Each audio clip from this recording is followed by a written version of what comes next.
Je m'appelle Amelia Grant. J'ai 28 ans.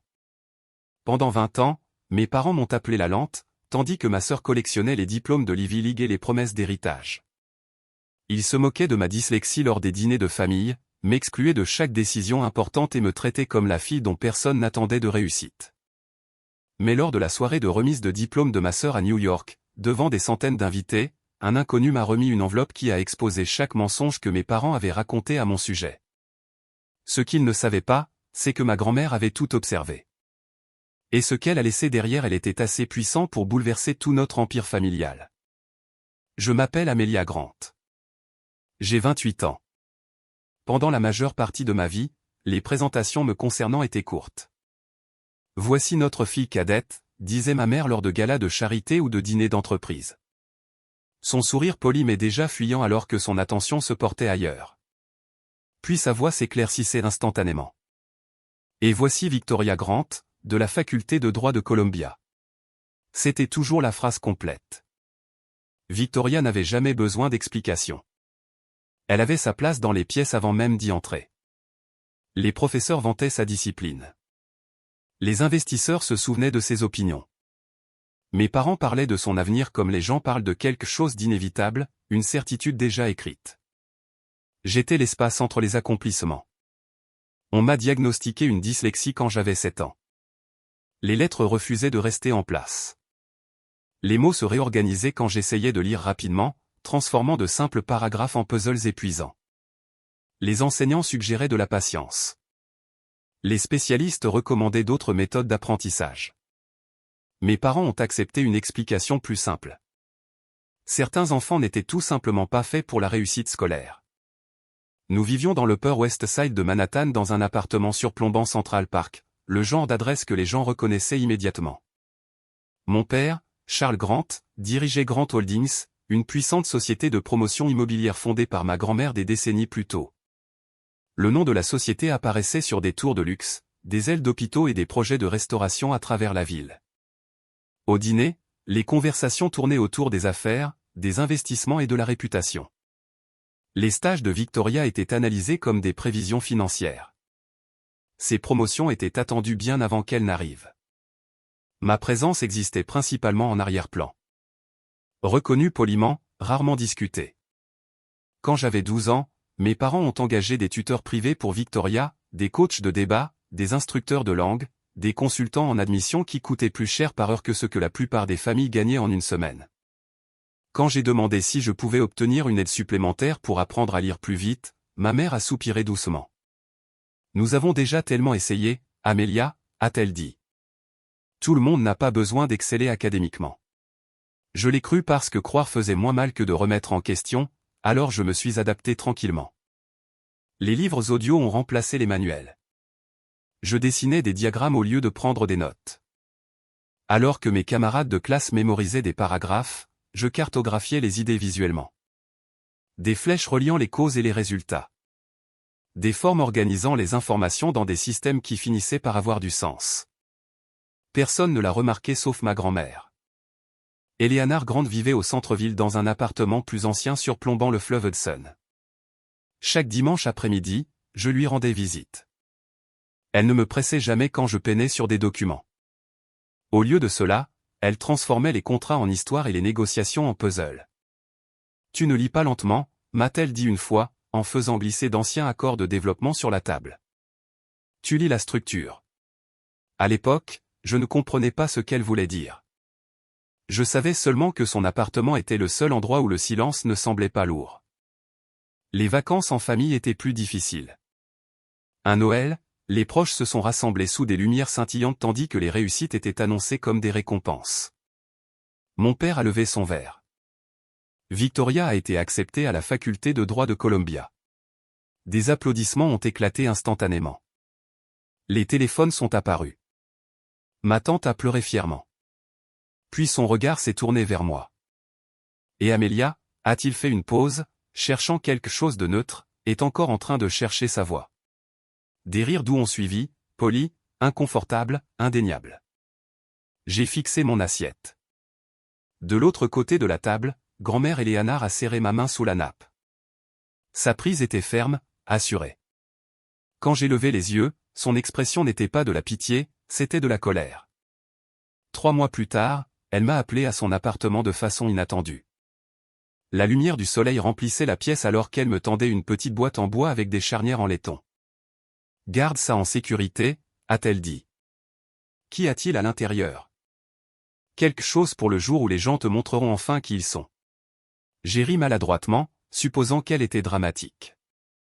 Les familles ont parfois des préférences. Cela ne signifiait rien de permanent. J'ai placé la boîte dans mon placard quand je suis rentré à la maison et je l'ai oubliée. Les années ont passé. J'ai obtenu un diplôme d'une université publique, pas de l'Ivy League, jamais de l'Ivy League, et j'ai finalement rejoint Grant Holdings en tant qu'assistante administrative. Salaire, $46 000 par an. Le même mois, Victoria a rejoint l'entreprise en tant que conseillère juridique junior. Sa prime à la signature seule aurait été plus importante que mon revenu annuel. Mon travail consistait à planifier des réunions, organiser des contrats et préparer des salles de conférence pour des cadres qui apprenaient rarement mon nom. J'étais assise assez près pour entendre des décisions valant des millions, mais assez loin pour que personne n'imagine que je les comprenais. Et c'est peut-être pour cela que j'ai commencé à remarquer des choses, des modèles dans les négociations, des investisseurs qui hésitaient face à certains risques, des affaires qui semblaient impressionnantes mais fragiles en dessous. Pendant les pauses déjeuner, je remplissais des carnets de diagrammes reliant les personnes et les projets, des systèmes formant des formes qu'aucun tableur ne révélait. C'est devenu une habitude privée. La preuve que je n'étais peut-être pas incapable. Tard un soir, seul au bureau surplombant les gratte-ciel de Manhattan, une pensée s'est installée dans mon esprit pour la première fois. Et si l'histoire que ma famille racontait à mon sujet n'avait jamais été vraie ? Et une fois que cette question est apparue, elle a refusé de disparaître. Parce que parfois, la première fissure dans une histoire est tout ce qu'il faut pour que tout commence à changer. Travailler chez Grant Holdings m'a appris comment fonctionne l'invisibilité. Ce n'est pas bruyant. Cela n'arrive pas avec cruauté ou confrontation.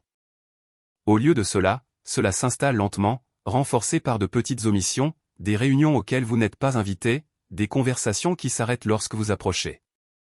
Des décisions prises sans jamais considérer votre présence. Mon bureau se situait en dehors du couloir des cadres, positionné parfaitement entre l'importance et l'insignifiance. Chaque matin, je préparais des dossiers de briefing pour des réunions de direction auxquelles je n'assisterais jamais. J'imprimais des contrats valant des dizaines de millions de dollars, j'alignais les supports de présentation et je planifiais des appels entre des investisseurs dont les noms apparaissaient régulièrement dans les magazines financiers. Personne ne baissait la voix autour de moi. Ils supposaient que je ne comprendrais pas de toute façon. Au début, je les ai crus. Mais avec le temps, écouter est devenu inévitable.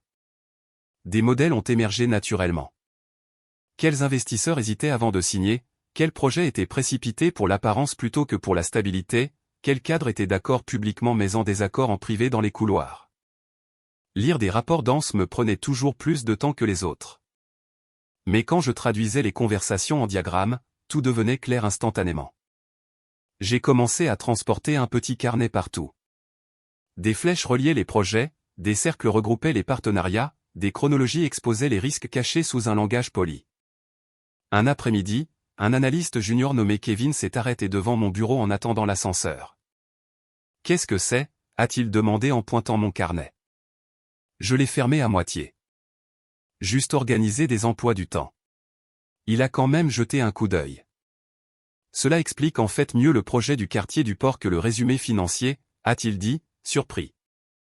Avant que je puisse répondre, les portes de l'ascenseur se sont ouvertes et il a disparu à l'intérieur.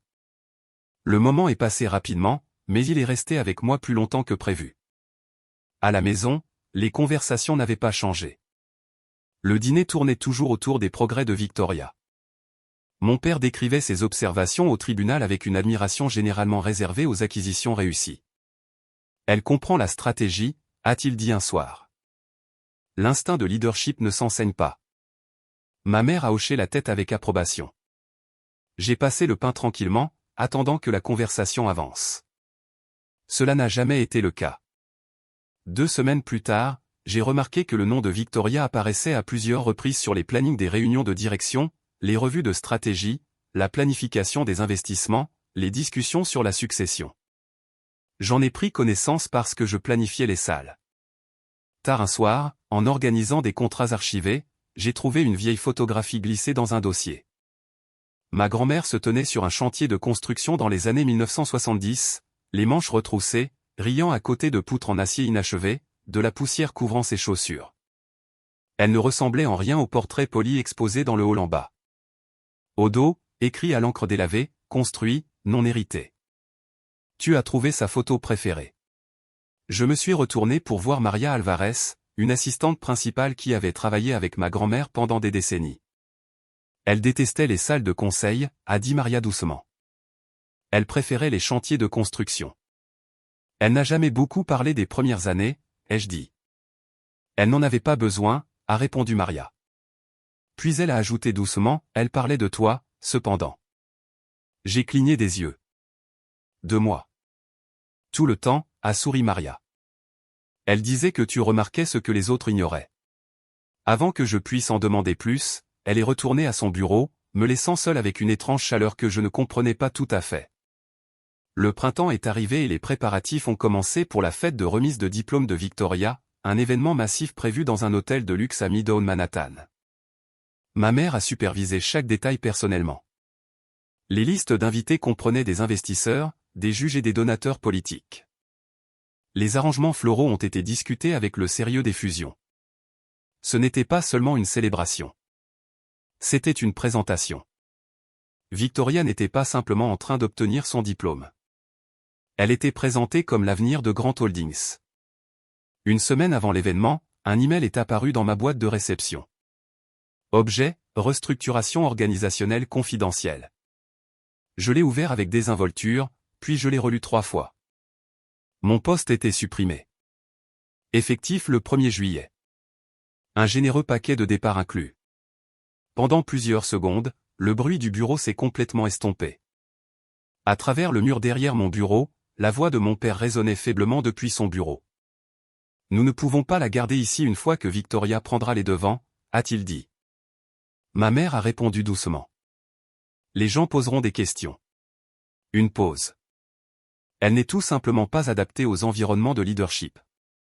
Je suis restée parfaitement immobile, pas choquée, juste certaine. Le gala de remise de diplôme était demain soir, et soudain j'ai compris quelque chose clairement. Je n'assistais pas en tant que famille. J'assistais en tant que quelqu'un en train d'être effacé. Parfois, les gens ne vous poussent pas dehors bruyamment. Ils préparent simplement un avenir où vous n'existez plus et supposent que vous l'accepterez tranquillement. Et si vous avez déjà ressenti ce moment, quand vous réalisez que vous avez été rayé de votre propre histoire, vous savez à quel point c'est puissant quand vous décidez enfin de continuer à lire. Quoi qu'il en soit, la salle de bal du Regency Grand Hôtel ressemblait exactement à ce que ma mère aimait, impeccable, cher et impossible à remettre en question. Des lustres en cristal reflétaient une lumière chaude sur les sols en marbre blanc. Un trio de jazz jouait près de la scène tandis que les serveurs se déplaçaient silencieusement entre les tables en portant du champagne sur des plateaux en argent. Chaque détail signalait le succès. Chaque détail appartenait à Victoria. Je me suis arrêté près de l'entrée, lissant le tissu de ma robe noire. C'était simple, la plus belle chose que je pouvais m'offrir avec mon salaire. Mais entourée de robes de créateurs et de smoking sur mesure, elle semblait douloureusement ordinaire. Les invités ont rempli la salle rapidement. Les investisseurs ont serré la main de mon père. Les avocats ont félicité ma mère. Les conversations se sont mélangées dans un bourdonnement constant d'admiration. Personne n'a remarqué que je restais seul. Amelia. Ma mère est apparue à côté de moi, son sourire figé, mais ses yeux évaluaient. Tu es venu, a-t-elle dit comme si c'était légèrement surprenant. Bien sûr. Son regard a brièvement parcouru ma robe, mes chaussures, mes cheveux. Eh bien, a-t-elle dit légèrement, en ajustant son bracelet. Tu seras assise vers l'arrière. Table 26. Il vaut mieux que ce soir reste concentré. Concentré? J'ai hoché la tête même si le mot pesait lourdement. Avant de partir, elle s'est penchée plus près. C'est une soirée importante pour ta sœur. Essaie de ne pas attirer l'attention. Je l'ai regardé disparaître dans la foule avant de me diriger vers la table assignée près d'une colonne bloquant partiellement la vue sur la scène. De là, la célébration semblait lointaine, comme si je regardais la vie de quelqu'un d'autre à travers une vitre. À 8h30, Les lumières se sont tamisées. Mon père est monté sur scène, confiant et composé, les applaudissements montant avant même qu'il ne parle. Ce soir, a-t-il commencé, en levant une coupe de champagne. Nous célébrons l'excellence. Le public s'est calmé instantanément. Victoria Grant a obtenu son diplôme en haut de sa classe à la faculté de droit de Columbia.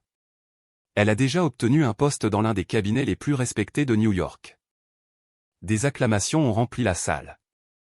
Victoria la rejoint sur scène, rayonnante dans de la soie émeraude, parfaitement à l'aise sous la tension. Elle représente l'avenir, a poursuivi mon père fièrement. Non seulement de notre famille, mais de Grant Holdings. Plus d'applaudissements. J'ai applaudi aussi, automatiquement, bien que mes mains semblaient distantes de moi. Puis est venue l'annonce. Avec effet immédiat, a dit mon père, en faisant une pause pour l'effet, Victoria commencera la transition vers la direction exécutive au sein de l'entreprise. Un jour, elle dirigera ce que notre famille a construit. La salle a fait une ovation debout. Les appareils photos ont flashé. Les invités souriaient avec approbation. De la table 26, j'ai regardé mon propre avenir disparaître tranquillement. Une femme à côté de moi, une cousine éloignée dont je me souvenais à peine, s'est penchée. « Alors, qu'est-ce qui t'arrive maintenant » a-t-elle demandé doucement. J'ai ouvert la bouche mais n'ai trouvé aucune réponse parce que je savais déjà l'email, les conversations à travers les murs du bureau, la distance polie. Je ne faisais pas partie de l'avenir célébré ce soir. Les applaudissements ont diminué lentement. Alors que les gens retournaient à leur siège, j'ai remarqué quelqu'un debout près de l'entrée, un homme plus âgé en costume gris, observant la salle au lieu d'y participer. Son regard s'est déplacé délibérément jusqu'à ce qu'il se pose sur moi. Une étrange inquiétude s'est installée dans ma poitrine. Il a commencé à marcher vers ma table. Pas à pas, calme et déterminé. Quand il s'est arrêté à côté de moi, le bruit de la salle de bal a semblé s'estomper à nouveau. « Mademoiselle Grant » a-t-il demandé doucement. « Oui. »« Je m'appelle Daniel Reeves » a-t-il dit, en offrant une carte de visite. « J'étais l'avocat de votre grand-mère. » Les mots m'ont pris au dépourvu. « Ma grand-mère est décédée il y a 3 ans, ai-je dit. »« J'en suis conscient » a-t-il répondu doucement. Elle a laissé quelque chose sous ma garde avec des instructions très spécifiques. De l'intérieur de sa veste, il a sorti une enveloppe crème scellée avec de la cire rouge. « On m'a dit de remettre ceci, » a-t-il dit, le jour où votre père choisirait publiquement un héritier. Mon pouls s'est accéléré. « Qu'est-ce que c'est » Il a tendu l'enveloppe. « Le document dont votre père ignore l'existence. » Le poids de celui-ci semblait plus lourd que ce que le papier devrait être. Autour de nous, les rires ont repris. Les verres s'entrechoquaient. Victoria a posé pour des photos sur scène, inconsciente. Daniel Reeves a baissé légèrement la voix. Votre grand-mère croyait que vous comprendriez quand le moment serait venu. J'ai fixé mon nom écrit d'une écriture familière. Pendant un moment, je ne pouvais pas respirer parce que soudainement la nuit ne semblait pas terminée. On aurait dit qu'elle venait juste de commencer. Je ne me souvenais pas avoir quitté ma chaise. Un instant, la salle de bal était remplie d'applaudissements, et l'instant d'après, je marchais rapidement vers le couloir de service, l'enveloppe scellée serrée dans mes mains. Derrière moi, les rires ont enflé à nouveau alors que les serveurs rafraîchissaient les boissons et que le groupe recommençait à jouer. La voix de Victoria résonnait faiblement depuis la scène alors qu'elle remerciait les invités. La célébration s'est poursuivie exactement comme prévu, sauf que maintenant je portais quelque chose qui n'avait pas sa place dans leur version de la nuit. Le couloir au-delà de la salle de bal était calme, éclairé par des lumières fluorescentes crues qui remplaçaient la lueur chaude des lustres. Les sons lointains de la célébration s'estompaient en un bourdonnement sourd. Je me suis arrêté à côté d'une table de préparation en acier inoxydable près de l'entrée de la cuisine. Mon nom me regardait depuis l'enveloppe, écrit de l'écriture de ma grand-mère. Pendant un moment, j'ai hésité. L'ouvrir semblait irréversible, comme franchir une ligne que je ne pouvais pas franchir en arrière. J'ai brisé le seau de cire. À l'intérieur se trouvaient 3 documents, une lettre pliée, un dossier juridique notarié et une enveloppe plus petite étiquetée d'une écriture soignée, lire après. Mes mains tremblaient légèrement alors que je dépliais la lettre. Ma chère Amélia, si tu lis ceci, alors ton père a enfin montré au monde ce qu'il prévoyait depuis le début. J'aurais aimé pouvoir te protéger pendant que j'étais en vie. Au lieu de cela, J'ai préparé quelque chose qui te protégerait quand le moment serait venu. Tu n'as jamais été lente. Tu vois simplement la structure différemment, et les gens craignent souvent ce qu'ils ne comprennent pas. Le document ci-joint est mon testament final, exécuté en septembre 2019. Il remplace toutes les versions antérieures. Lis attentivement, puis décide qui tu veux être. Avec amour, grand-mère Eleanor. Ma gorge s'est serrée. J'ai ramassé le document juridique ensuite. Le texte était dense. Des paragraphes de langage formel qui m'auraient autrefois submergé. Les lettres se sont brouillées brièvement alors qu'une vieille anxiété essayait de faire surface. Je me suis forcé à ralentir, une ligne à la fois. Le sens s'est formé progressivement. Puis une phrase m'a arrêté net. Je l'ai relue, certaine de l'avoir mal comprise. À ma petite fille, Amelia Rose Grant, je lègue 51% de mes actions dans Grant Holdings, ainsi que tous les droits de vote y afférents. Le couloir semblait pencher. 51% de contrôle. Mon père ne prévoyait pas seulement de transmettre le leadership à Victoria. Légalement, il ne contrôlait plus l'entreprise. Ma respiration est devenue superficielle alors que je continuais à lire. Un autre paragraphe suivait, cette décision est prise en pleine conscience du traitement d'Amelia par mon fils Charles Grant. Elle a été exclue non pas en raison d'un manque de capacité, mais d'un manque d'opportunité. Une douleur aiguë s'est élevée dans ma poitrine. Elle savait. Chaque dîner, chaque rejet, chaque moment où je m'étais convaincu que j'imaginais des choses. Près du bas de la page, un texte en gras a attiré mon attention, l'activation nécessite que le bénéficiaire demande une réunion d'urgence du conseil d'administration dans les 72 heures suivant la réception de ce document. 72 heures. J'ai vérifié mon téléphone automatiquement, 21h02. Le compte à rebours avait déjà commencé. Mes mains tremblaient alors que j'ouvrais la plus petite enveloppe marquée « Lire après ». À l'intérieur se trouvait une courte note manuscrite, « Tu hésiteras », a-t-elle écrit. C'est pourquoi il y a une date limite. Le courage a souvent besoin d'urgence. Je me suis appuyé contre le mur frais. Les documents pressaient contre ma poitrine. À travers les portes derrière moi, les applaudissements ont éclaté à nouveau. Mon père continuait ses discours. Les invités célébraient un avenir déjà décidé. Sauf que ce n'était pas le cas. Plus maintenant. Ce n'était pas une vengeance. C'était un choix. Si j'agissais, tout changerait. Les gros titres, les procès, les relations familiales qui pourraient ne jamais se rétablir. Si je restais silencieuse, rien ne changerait. Je perdrais mon emploi tranquillement. Victoria hériterait publiquement. L'histoire de mon père resterait intacte, sûre, prévisible, finale. Pendant 28 ans, j'avais attendu la permission d'appartenir, de parler, d'être prise au sérieux. Maintenant, la permission était entre mes mains. J'ai regardé la signature de ma grand-mère une dernière fois. Pour la première fois cette nuit-là, la peur s'est mêlée à quelque chose de nouveau, pas de la confiance, de la possibilité. Parce que parfois, le moment qui change votre vie ne semble pas bruyant ou héroïque. Parfois, on a l'impression d'être seul dans un couloir calme, réalisant que l'avenir que tout le monde avait prévu pour vous n'est plus le seul disponible. J'ai quitté l'hôtel sans dire au revoir. Personne ne m'a arrêté. Dehors, Manhattan semblait plus froide qu'elle ne l'avait été plus tôt dans la soirée. La circulation se déplaçait régulièrement le long de Park Avenue, les phares rayant la chaussée humide tandis que les inconnus se pressaient, enveloppés dans des conversations qui n'avaient rien à voir avec l'héritage ou la trahison. L'enveloppe restait pressée contre mon côté sous mon manteau. Pendant des années, quitter les événements familiaux tôt signifiait s'échapper. S'éclipser avant que les comparaisons ne commencent ou que les questions ne deviennent inconfortables.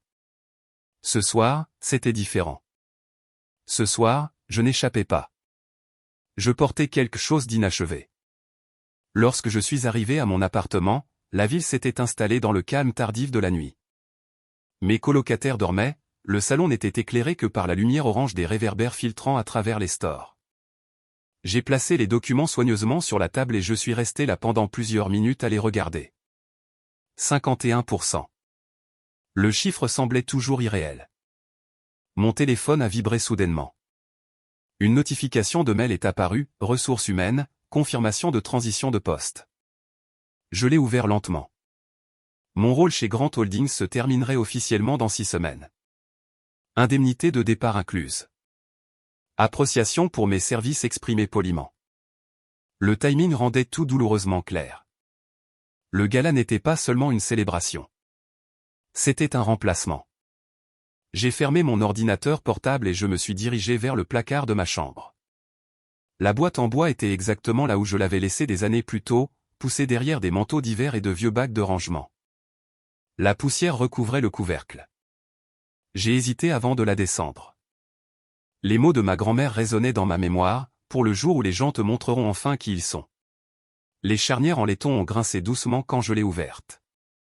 À l'intérieur se trouvaient 3 éléments, une lettre manuscrite, un document juridique vieilli tamponné avec une date de 1974, et une petite clé USB clairement ajoutée beaucoup plus tard. J'ai déplié la lettre en premier. Amélia, si tu ouvres ceci, alors le moment est arrivé plus tôt que je ne l'espérais. Grant Holdings a été construit par le risque, pas par le droit. Le leadership appartient à ceux qui protègent ce dont les autres dépendent, pas à ceux qui héritent du confort. L'accord ci-joint est le partenariat fondateur original. Il garantit que les actions de contrôle ne peuvent être diluées sans l'approbation du conseil d'administration. Le lecteur contient des dossiers dont tu pourrais avoir besoin un jour. Utilise-les sagement, pas pour la vengeance, mais pour l'équité. Avec tout mon amour, grand-mère Eleanor. Mon pouce est accéléré. J'ai branché la clé USB sur mon ordinateur portable. Plusieurs dossiers sont apparus instantanément, procès-verbaux de réunion, emails archivés, transcriptions juridiques. Un fichier se distinguait immédiatement, enregistrement de la réunion du conseil d'administration, mars 2018. J'ai appuyé sur lecture. La voix de mon père a rempli la pièce. Elle n'est plus capable de comprendre les affaires modernes, a-t-il dit. Réduire ses droits de vote est nécessaire pour la stabilité. D'autres voix se sont opposées. Des questions ont suivi. La motion a échoué de justesse. Je me suis figé. Il n'avait pas simplement favorisé Victoria. Il avait essayé de retirer le contrôle de sa propre mère alors qu'elle était encore en vie. La réalisation s'est installée lourdement. Ce n'était pas un malentendu. C'était une stratégie. Je me suis penché en arrière lentement, fixant le plafond. Toutes ces années de tension calme avaient soudainement un sens. Les conversations gardées, la vigilance de ma grand-mère, la boîte qu'elle insistait pour que je garde en sécurité. Elle ne m'avait pas laissé le pouvoir par impulsion. Elle s'était préparée pour cela. J'ai vérifié l'heure, 23h58. La date limite de 72 heures continuait d'avancer. Si je ne faisais rien, tout se déroulerait exactement comme prévu. Le leadership de mon père resterait incontesté. La transition de Victoria se poursuivrait en douceur. Ma disparition semblerait naturelle, simple, propre, oubliée. J'ai ramassé la carte de visite de Daniel Reeves sur la table. Mon pouce planait au-dessus de l'écran de mon téléphone. Le doute murmurait des arguments familiers. Ne crée pas de conflit. Ne te ridiculise pas. Ne t'aventure pas dans des pièces destinées à des personnes plus fortes. Pendant la majeure partie de ma vie, cette voix l'avait emporté. Ce soir, une autre pensée lui répondit doucement. Et si le silence ne m'avait jamais protégé, mais avait seulement retardé ce moment? J'ai ouvert un nouveau message. Monsieur Reeves, je souhaite aller de l'avant. Veuillez m'indiquer comment demander une réunion d'urgence du conseil d'administration. J'ai fixé les mots avant d'appuyer sur envoyer. Rien de dramatique ne s'est produit par la suite. Aucune poussée de confiance, juste du calme. Mais à l'intérieur de ce calme, quelque chose a changé. Pour la première fois, je ne réagissais pas aux décisions de ma famille. J'en prenais une moi-même. Et une fois que vous franchissez cette ligne, une fois que vous décidez que votre histoire vous appartient, le futur cesse de paraître prédéterminé. Il commence à paraître possible. Daniel Reeves a appelé à 7h12 le lendemain matin. J'ai répondu avant la deuxième sonnerie, déjà réveillé, déjà assise à ma table de cuisine, entouré de documents que j'avais relus pendant la moitié de la nuit. La pétition est prête, a-t-il dit calmement.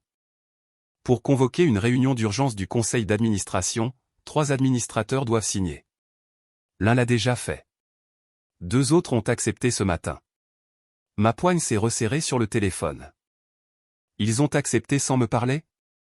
Ils avaient confiance en votre grand-mère, a-t-il répondu.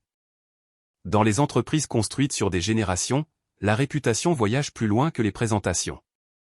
1 heure plus tard, je suis entré chez Grant Holdings comme si rien n'avait changé. Le hall semblait identique.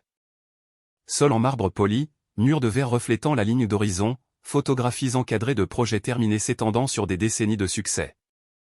Les employés se saluaient normalement. Les machines à café sifflaient. Les ascenseurs tintaient. Tout semblait stable.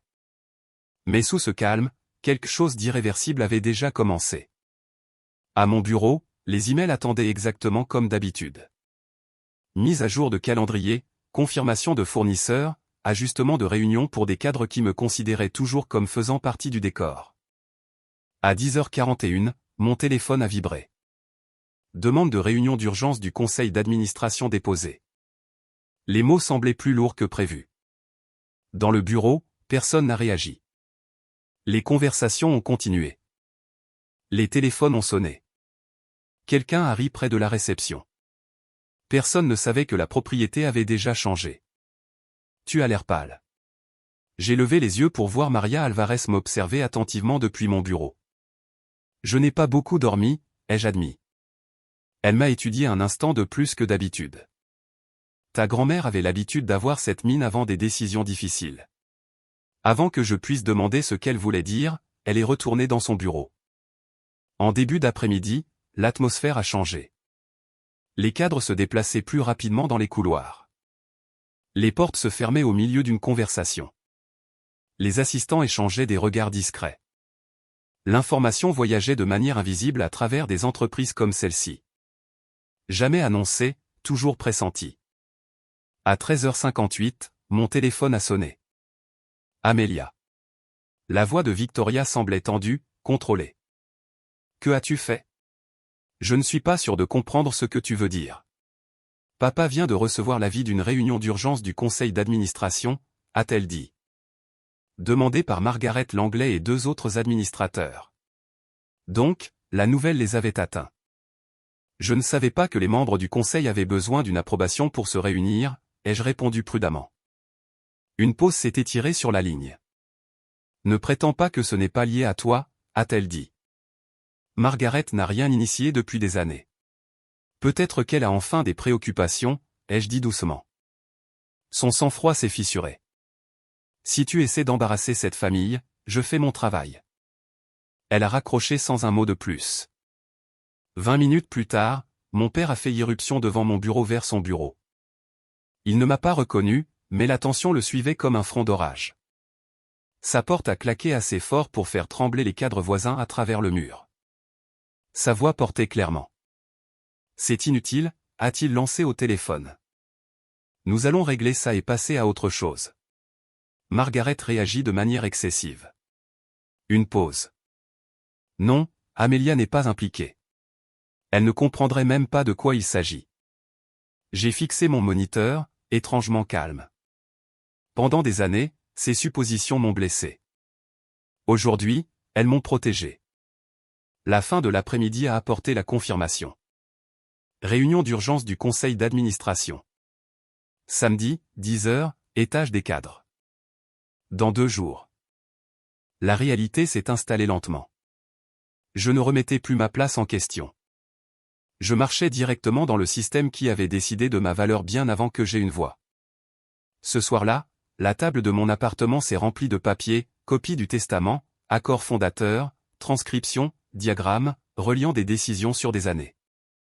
Les mêmes schémas visuels qui m'avaient aidé à survivre à l'école révélaient maintenant des stratégies cachées sous un langage d'entreprise poli. Le doute s'est infiltré discrètement. Et s'il me rejetait encore? Et si je restais figé quand tout le monde me regardait? J'ai presque fermé le dossier. Au lieu de cela, je me suis souvenu de quelque chose de simple. Chaque personne qui m'a dit que je n'en étais pas capable parlait avec certitude. Mais la certitude n'est pas une preuve. Parfois, le moment le plus difficile n'est pas de confronter les autres, c'est de décider que vous méritez d'être entendu. J'ai tout rangé soigneusement dans mon sac. Le samedi matin ne déterminerait pas seulement la propriété. Il déciderait si je continuais à vivre dans la version de moi-même que les autres avaient créée ou si j'entrais dans celle que j'avais enfin choisie. Et si vous avez déjà atteint ce point où rester silencieux semble plus lourd que de parler, vous connaissez déjà quelque chose d'important. Le changement commence rarement avec la confiance. Il commence par la décision tranquille de continuer malgré tout. Le samedi matin semblait irréel. Chicago, non, Manhattan. Les matins apportaient généralement du bruit et de l'urgence. Mais alors que je sortais du taxi devant la tour Grant Holdings, la ville semblait étrangement calme. La lumière du soleil se reflétait sur la façade de verre, transformant le bâtiment en un miroir qui me montrait quelqu'un que je reconnaissais à peine. Même blazer gris, même main nerveuse. Mais cette fois, je n'entrais pas par l'entrée des employés. J'ai franchi les portes d'entrée.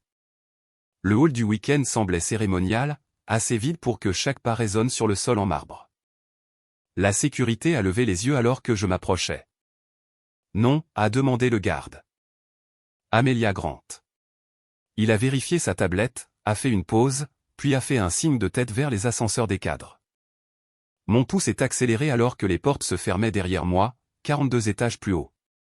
Chaque numéro qui passait ressemblait à un compte à rebours. J'avais passé 2 ans à planifier des réunions à ce niveau sans jamais y mettre les pieds moi-même. L'étage des cadres était réservé à la direction. Les décisions prises ici façonnaient des projets d'une valeur de centaines de millions. Aujourd'hui, j'y suis entré seul. Le couloir s'étendait, large et silencieux, encadré par des fenêtres du sol au plafond donnant sur Manhattan. Les membres du personnel s'arrêtaient au milieu de leur conversation à mon passage. La reconnaissance a vacillé, suivie rapidement par la confusion. Je me suis arrêté devant les portes de la salle de conseil où un agent de sécurité attendait. Non, a-t-il demandé. Amelia Grant. Il a vérifié la liste et a froncé les sourcils. Vous n'êtes pas autorisé pour cette réunion. Avant que je puisse répondre, des talons ont claqué sèchement derrière moi. Bien sûr qu'elle ne l'est pas. Victoria s'est approchée, composée comme toujours, vêtue d'un costume bleu marine qui la faisait ressembler en tout point à la future cadre que tout le monde attendait. Son sourire semblait poli pour le bénéfice du garde. C'est une session restreinte, m'a-t-elle dit doucement. J'ai été invité à présenter des informations. Son expression s'est légèrement tendue. Amelia, c'est inapproprié. Tu travailles à l'administration. La nature de ma présentation est confidentielle. Pendant un moment, l'incertitude a traversé son visage. Puis mon père est apparu à l'autre bout du couloir, marchant rapidement avec 2 cadres supérieurs. Au moment où il m'a vu, l'incrédulité s'est durcie en irritation. Que fait-elle ici, a-t-il demandé. Victoria a répondu avec fluidité, j'expliquais qu'elle ne peut pas assister à la réunion. Mon père s'est arrêté à quelques mètres, croisant les mains derrière son dos à la posture qu'il utilisait pour corriger les employés. Amelia, a-t-il dit calmement, pars. Cela ne te concerne pas. Avant que je puisse répondre, la porte de la salle de conseil s'est ouverte. En fait, a interrompu une voix ferme, cela la concerne. Margaret Langley est entrée dans le couloir. Même dans la soixantaine, elle portait l'autorité sans effort. Des cheveux argentés encadraient un visage épargné par l'hésitation. Je l'ai invitée. Margaret, a dit mon père, elle se tient là pour s'adresser au conseil. La mâchoire de mon père s'est serrée. C'est hautement irrégulier. Ignorer la gouvernance l'est aussi, a répondu Margaret calmement. Laissez-la entrer. Un long silence a suivi. Finalement, mon père s'est écarté. Très bien, a-t-il dit froidement. Nous allons résoudre cela rapidement. La salle de conseil semblait plus petite que je ne l'imaginais. Une table ovale en noyer entourée de chaises en cuir, des portraits d'anciens cadres tapissant les murs. Le portrait de ma grand-mère était accroché au-dessus de la cheminée, son regard peint était stable et vigilant. Daniel Reeves était assis près du coin avec sa mallette, m'adressant un petit signe de tête. Les membres du conseil se sont installés dans leurs sièges, murmurant doucement. Certains semblaient curieux. D'autres évitaient complètement le contact visuel. J'ai été dirigé vers une chaise à l'extrémité de la table. La distance semblait intentionnelle. Robert Langford, président du conseil, a ouvert la réunion. Cette session d'urgence a été demandée par les administrateurs Langley, Chen et Alvarez. Il a dit, Margaret, vous avez la parole. Margaret s'est levée brièvement. La question concerne la documentation affectant la propriété de l'entreprise. Elle s'est tournée vers moi. Je cède mon temps à mademoiselle Grant. Tous les regards se sont tournés. Mon père s'est adossé, expression calme mais dédaigneuse. Je me suis levé lentement, forçant mes mains à rester stables. Merci, ai-je commencé. Ce que je m'apprête à présenter peut être une surprise. Je demande seulement au conseil d'examiner les preuves avant de tirer des conclusions. Avant que je puisse continuer, mon père a levé une main. Monsieur le Président, a-t-il dit avec fluidité, le contexte est nécessaire. Robert a hésité, puis a hoché la tête. Amélia est ma fille, a poursuivi mon père chaleureusement.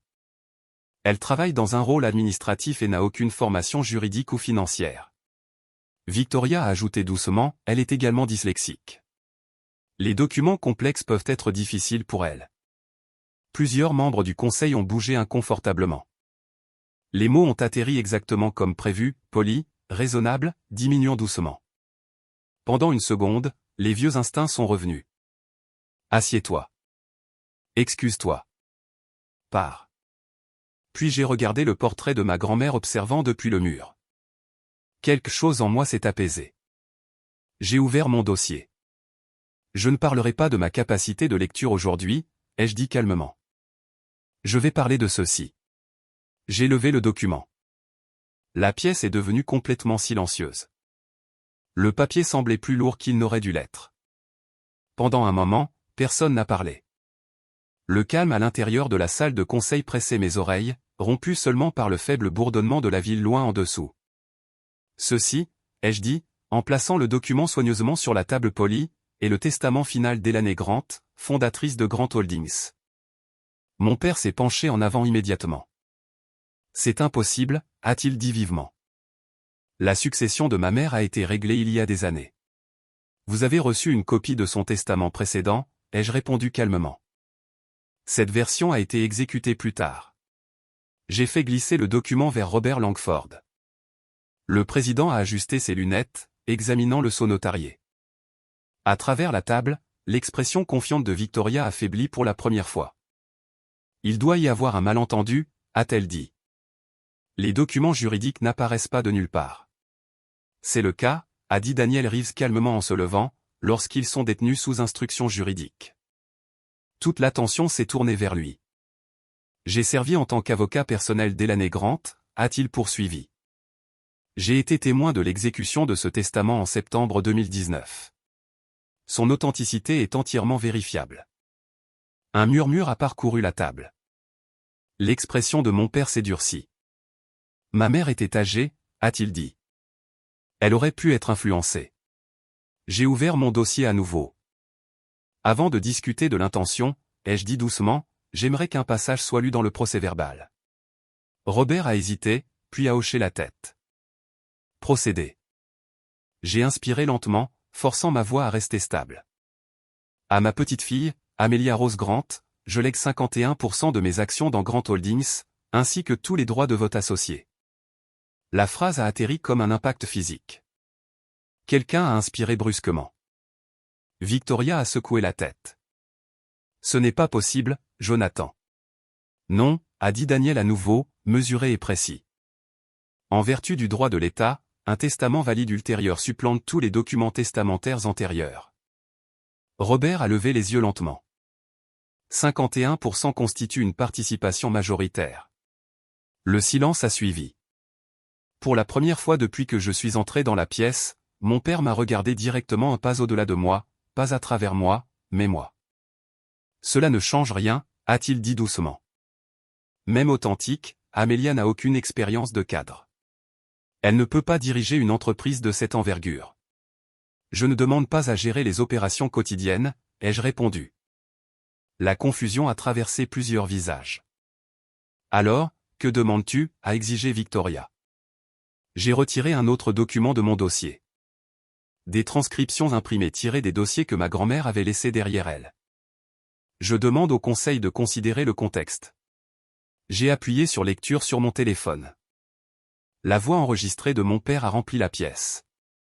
Elle ne comprend plus les affaires modernes. Réduire ses droits de vote est nécessaire. L'enregistrement s'est terminé. Le silence qui a suivi semblait plus lourd qu'avant. Le regard de Robert s'est déplacé lentement vers mon père. « Charles, est-ce exact ?» C'était une discussion privée, a-t-il lancé, sortie de son contexte. Cela démontre, ai-je dit calmement, que ma grand-mère anticipait des tentatives de supprimer son autorité. Ce testament a été rédigé après cela. Margaret Langley a hoché la tête une fois. Je me souviens de cette réunion, a-t-elle dit doucement. Elle était profondément bouleversée. Victoria s'est levée brusquement. Même si le testament est valide, Amelia manque de qualification. La propriété n'égale pas le leadership.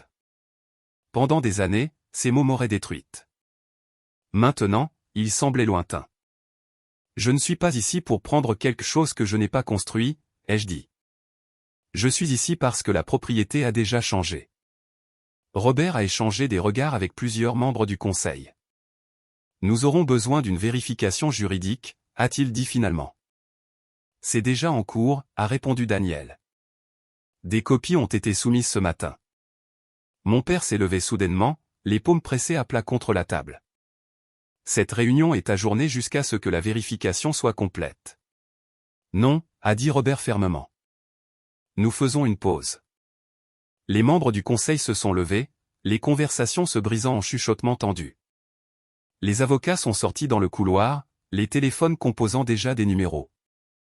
Je suis restée assise. À travers la pièce, Victoria argumentait doucement avec mon père, la frustration remplaçant le sang-froid. Ses gestes étaient vifs, une colère contrôlée à peine contenue. Pour la première fois de ma vie, il semblait incertain.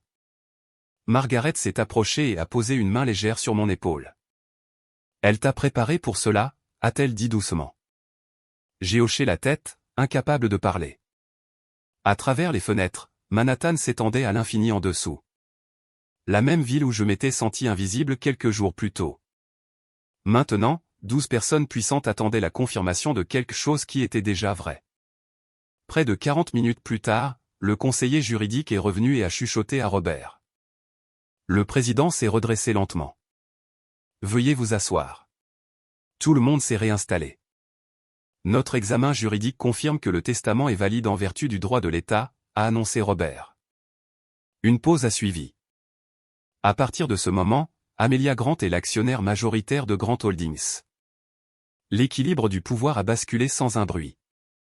Les mots « actionnaire majoritaire » ont persisté dans l'air longtemps après que Robert Langford a fini de parler. Personne n'a bougé. Le pouvoir n'est pas arrivé avec des applaudissements. Il est arrivé avec de l'hésitation. Le silence prudent que les gens utilisaient lorsqu'ils réalisaient que les règles d'une pièce venaient de changer. Mon père est resté debout, les mains agrippant le dossier de sa chaise. « Cela sera contesté », a-t-il dit finalement, la voix tendue mais contrôlée. Immédiatement, Daniel Reeves a répondu calmement. « Vous êtes libre de demander un examen, Monsieur Grant. » Cependant, le document satisfait à toutes les exigences juridiques. Une contestation réussie serait peu probable. Victoria a regardé entre nous, l'incrédulité remplaçant la confiance. « Cela n'a pas de sens », a-t-elle dit. Même si Amelia possède des actions, elle n'a aucune expérience opérationnelle. Elle ne peut pas diriger cette entreprise. La déclaration semblait douloureusement familière. Pendant des années, ces mots définissaient mes limites. Maintenant, ils semblaient étrangement lointains. Robert s'est raclé la gorge. En tant qu'actionnaire majoritaire, Madame Grant a l'autorité d'introduire des motions devant le Conseil. Tous les regards se sont tournés vers moi. Mon rythme cardiaque a ralenti au lieu de s'emballer. C'était le moment que tout le monde attendait. Le renvoi dramatique, la vengeance qu'il supposait que j'étais venu réclamer.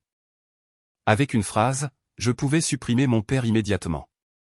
Pendant une brève seconde, je l'ai imaginé voir la certitude disparaître de son visage, la façon dont la confiance avait autrefois disparu de la mienne, mais l'image semblait vide. Je me suis souvenu de la lettre de ma grand-mère, pas de vengeance, de l'équité. Je me suis levé. J'ai une motion, ai-je dit. Mon père a eu un rire court et sans humour. Bien sûr que tu en as une. Je l'ai ignoré et me suis adressé à la table. Je ne propose pas de supprimer Charles Grant en tant que PDG. La confusion a parcouru la pièce. Victoria a cligné des yeux, clairement non préparé. Ce que je propose, ai-je poursuivi, est un vote de confiance formel. Robert s'est penché légèrement en avant. Clarifié. Le Conseil déterminera si la direction actuelle conserve sa confiance. J'ai dit, si la majorité vote oui, les opérations continuent sans changement. Sinon, les procédures de transition commencent conformément au statut de l'entreprise. Victoria s'est levée brusquement. C'est absurde. Tu transformes la gouvernance en un spectacle. Non, ai-je répondu calmement. Je suis le cadre de gouvernance que ma grand-mère a établi. Margaret Langley a parlé immédiatement, appuyé. Le mot avait du poids. Robert a hoché la tête. Très bien. Nous passons au vote. Les yeux de mon père se sont fixés sur les miens. Tu fais une erreur, a-t-il dit doucement. Peut-être. Mais pour la première fois, la décision ne consistait pas à obtenir son approbation. Tous ceux qui expriment leur confiance en Charles Grant en tant que PDG, a dit Robert, levez la main. 4 mains se sont levées lentement. Des alliés de longue date qui devaient leur position à lui. Robert a compté soigneusement. Tous ceux qui expriment leur défiance. Une main s'est levée, puis une autre celle de Margaret puis plus encore. C'est au total. Le résultat est devenu indéniable avant que le compte ne soit fini. Robert a expiré doucement. La motion est adoptée. 7 votes de défiance, 4 en faveur, 1 abstention. La pièce est devenue complètement calme. Selon les statuts de l'entreprise, a-t-il poursuivi, Monsieur Grant a 30 jours pour présenter sa démission. Mon père n'a pas argumenté. Il n'a pas crié. Il m'a simplement regardé. Vraiment regardé, comme s'il voyait quelqu'un d'inconnu pour la première fois. Pendant des années, j'avais imaginé ce moment rempli de colère. Au lieu de cela, ce qui est passé entre nous était de la reconnaissance. Il m'avait complètement sous-estimé, et cela lui avait tout coûté. Sans un mot de plus, il a rassemblé ses papiers et a marché vers la porte. Victoria a hésité avant de suivre, sa certitude remplacée par la confusion. La porte s'est fermée doucement derrière eux. Pas de drame, juste une finalité. Margaret a posé une main douce sur la mienne. Ta grand-mère serait fière, a-t-elle dit. Je n'étais pas sûr de savoir comment répondre. La victoire ne semblait pas triomphante. Elle semblait calme parce que le pouvoir ne m'avait pas donné quelque chose de nouveau. Il avait enlevé la dernière illusion que ma famille pourrait un jour devenir ce que j'avais espéré. Robert a parlé doucement. Madame Grant, le conseil discutera de la direction par intérim et de votre futur rôle. J'ai hoché la tête faiblement, l'entendant à peine. À travers les fenêtres, Manhattan bougeait normalement. Les taxis circulant dans les rues. Des gens vivant des vies ordinaires non touchés par les décisions de la salle de conseil. Pendant 28 ans, j'avais essayé de prouver que j'y avais ma place. Maintenant, le combat était terminé. Et étrangement, le sentiment le plus fort qui restait était le soulagement. Les portes de l'ascenseur se sont fermées doucement derrière moi, m'emmenant loin de l'étage des cadres. Pour la première fois depuis le début de la réunion, tout était calme. Pas d'arguments, pas d'applaudissements, pas d'attente, juste le bourdonnement bas du mouvement alors que les chiffres descendaient un par un. Mon reflet me fixait dans les murs en miroir. Même blazer gris, mêmes yeux fatigués. Pourtant, quelque chose de fondamental avait changé. Pendant des années, je suis entré chez Grant Holdings, essayant de ne pas prendre de place. Maintenant, je repartais en tant que personne qui en possédait la majeure partie. Et étrangement, cela ne ressemblait pas à une victoire. Cela ressemblait à une libération. À l'extérieur du bâtiment, Manhattan bougeait exactement comme il l'avait toujours fait. Les taxis se précipitant, les gens traversant les rues sans hésitation, les conversations se fondant dans le rythme d'une ville qui ne faisait jamais de pause pour les révolutions personnelles. Le monde n'avait pas changé, seule ma place en son sein l'avait fait. Daniel Reeves attendait près de l'entrée. « Eh bien, a-t-il dit doucement, votre grand-mère a toujours cru que vous choisiriez l'équité. Je ne me suis pas sentie courageuse, ai-je admis. » Il a souri légèrement. Les décisions importantes semblent rarement courageuses pendant qu'elles se produisent. Nous avons parlé brièvement des prochaines étapes, des transitions juridiques, de la direction par intérim, des réunions auxquelles j'allais bientôt assister non pas en tant que personnel de soutien, mais en tant que décideuse. Les mots semblaient encore peu familiers. Quand je suis finalement rentré chez moi, l'épuisement s'est installé dans mes os. Je me suis assise sur le canapé en silence, écoutant le trafic lointain à l'extérieur de ma fenêtre. Pendant des années, j'avais imaginé ce que la reconnaissance ressentirait. Je n'avais jamais imaginé qu'elle viendrait avec du chagrin parce que gagner signifiait accepter quelque chose de douloureux. Mes parents ne m'avaient jamais mal comprise. Ils avaient simplement choisi de ne pas me voir. L'annonce officielle est arrivée le lendemain après-midi, Charles Grant, démission effective le 15 juin. Robert Langford nommé PDG par intérim. Amelia Grant nommée conseillère stratégique auprès du conseil. J'ai lu le message lentement, puis j'ai fermé mon ordinateur portable. En quelques minutes, les messages ont commencé à arriver. Des collègues qui passaient autrefois devant mon bureau sans salutation voulaient soudainement des réunions. Des investisseurs ont demandé des introductions. Des gens qui connaissaient à peine mon nom parlaient maintenant prudemment, respectueusement. J'en ai répondu seulement quelques-uns. Un message m'a arrêté de Maria Alvarez, ta grand-mère disait toujours que tu voyais des schémas que les autres ignoraient. Elle serait fière aujourd'hui. Je l'ai enregistré. Une certaine validation arrive discrètement et signifie d'une certaine manière plus à cause de cela. Les conversations personnelles sont venues plus tard. Ma mère a appelé en premier. Sa voix semblait plus petite que tout ce que j'avais jamais entendu. Amelia, pourrions-nous parler? Nous nous sommes rencontrés dans un petit café près de Central Park. Elle avait l'air plus âgée d'une certaine manière, la certitude remplacée par quelque chose de fragile. Je suis désolé, a-t-elle dit simplement. Pas d'excuses, pas d'explication, juste la vérité. Je ne l'ai pas pardonné immédiatement. La guérison ne fonctionne pas comme ça. Mais pour la première fois, nous avons parlé honnêtement. Pas comme des rôles à l'intérieur d'une image de famille parfaite, mais comme deux personnes essayant de comprendre où les choses s'étaient brisées. Des mois plus tard, Victoria a aussi tendu la main. La thérapie, a-t-elle admis lors d'une promenade dans le parc, l'avait forcée à affronter des attentes qu'elle n'avait jamais remises en question. Je pensais qu'être parfaite me protégeait, a-t-elle dit doucement. Je n'avais pas réalisé que cela signifiait te laisser seule. Nous ne sommes pas devenus proches du jour au lendemain. Au lieu de cela, nous avons commencé lentement. Des conversations sans comparaison, de l'honnêteté sans compétition. À l'automne, j'ai déménagé dans un petit appartement surplombant le fleuve Hudson, non loin de là où ma grand-mère travaillait autrefois pendant les premières années de l'entreprise. Mon nouveau rôle se concentrait sur des initiatives de logement durable, des projets à long terme au lieu de développement de prestige. Cela semblait plus proche de sa vision que tout ce que Grant Holdings avait poursuivi depuis des années. Certains soirs, la lumière du soleil touchait son portrait accroché sur mon mur, et j'ai enfin compris ce qu'elle m'avait vraiment laissé. Pas le contrôle, pas la richesse, la permission. La permission d'arrêter de mesurer ma valeur à travers les attentes des autres. La dyslexie n'avait jamais été mon défaut. Elle m'avait appris la patience, la reconnaissance des schémas, et la capacité à voir des systèmes que les autres négligeaient. En regardant en arrière, le vrai tournant n'était pas le vote du conseil ou l'héritage. C'était le moment où j'ai arrêté d'attendre l'approbation de personnes peu disposées à la donner. S'il y a une chose que j'ai apprise, c'est ceci, être négligé peut sembler être la fin de votre histoire jusqu'à ce que vous réalisiez que ce n'est que le chapitre avant que vous ne commenciez à l'écrire vous-même. Et parfois, quelqu'un écoute une histoire comme celle-ci et reconnaît une partie de sa propre vie à l'intérieur. Quand cela arrive, l'histoire ne se termine pas vraiment. Elle continue tranquillement dans les choix faits par la suite.